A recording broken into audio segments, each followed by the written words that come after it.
kui aken on meil siia joonistatud, siis meil on võimalik see teha grupiks näiteks. Aga grupil on hea omadus see, et on ühe korraga selekteeritav, aga võimalused, mis selle grupiga teha saab, ei ole võib-olla nii head, kui oleks siis, kui me teeksime sellest hoopis ploki. Et teeme tast grupi ja võtame uuesti aknasse ja teeme tast ploki. Selleks on siis siin ploki aknas create task ja plokil on siis alati nimi, selle järgi me saame teda eristada. Paneme siis praegu talle nimeks lihtsalt aken. Ja kõige tähtsam siis selle atribuut ploki juures on sisestuspunkt. Ja praegu on siis vaikimisi sisestuspunkt on 0 punkt, aga 0 punkt on kuskil maja nurgas. Et selleks, et see sisestuspunkt jääks nüüd ploki külge, siis võtan siit big point ja näitan, et ma tahan näiteks, et sisestuspunkt on nüüd siin. Ja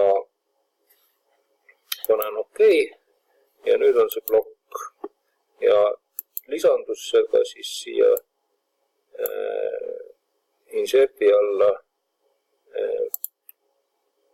menüüsse ja ma saan teda siis nüüd siin sisestada,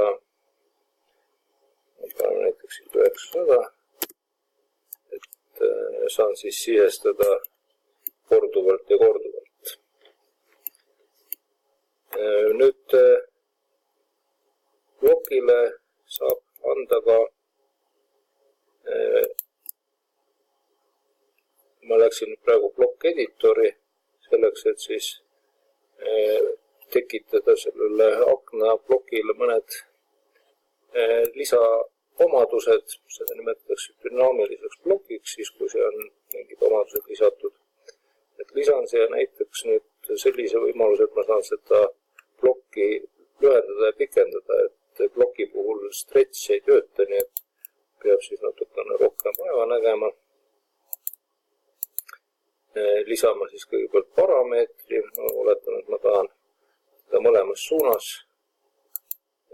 vajadusel venitada ja siis lisada sellele parameetrile action, näiteks lisame siin stretch actioni esimesele parameetrile, nüüd ta tahab teada, kumbast otsast ma venitada tahan, ma tahan siis parempoolsest otsast venitada.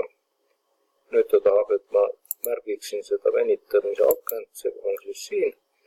Ja viimasena ta tahab teada, millistele objektidele see venitamine mõjub, samad objektideks. Ja lõpetan valiku enteriga ära.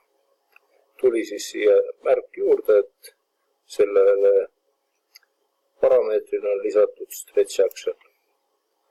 Sama siis teise parameetriga. Seda ma tahan siit punktist venitada. Stretch puudutab siis ainult seda osa ja puudutab siis ainult neid objekte. Ja ongi valmis. Nüüd vaatame testblokki peale, kuidas see blokk töötab nüüd. Nii, võtame, venitame otsast või venitame laiemaks, täitsa töötab, on close. Nüüd, kui ma tahan, et see venitamine toimuks mingi sammuga, siis ma tahan lisada sellele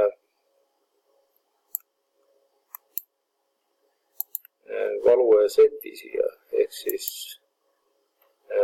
kas valida siis millise sammuga ta muutub või siis täitsa kohe ette anda listi, näiteks ukselaiuste puhul saaks anda listi ette, siia ma panen lihtsalt, et oleks siis näiteks mingi 100 millimeetrise sammuga ja et ta ei läheks siis väiksemaks kui 300 ja kuna siis need aknategijad hakkavad pipardama, kui ta on suurem kui 3 meetrit, töötust isegi juba 2,5 meetri juures, siis jääb niimoodi praegu.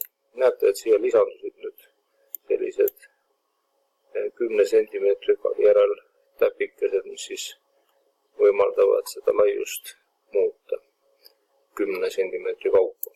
Panen kinni ploki, save, changes to aken ja vaatame nüüd, mismoodi see siin näha on. Nii, praegult oli ta 1200, nüüd pakub 1300, 1400 või siis kitsamaks, ütleme 700-seks näiteks. Ja sama omadus on juba selle ploki küljes ka, kuigi ma teist plokki ainult muutsin. Et niimoodi saame sellise lihtsa dünaamilise ploki.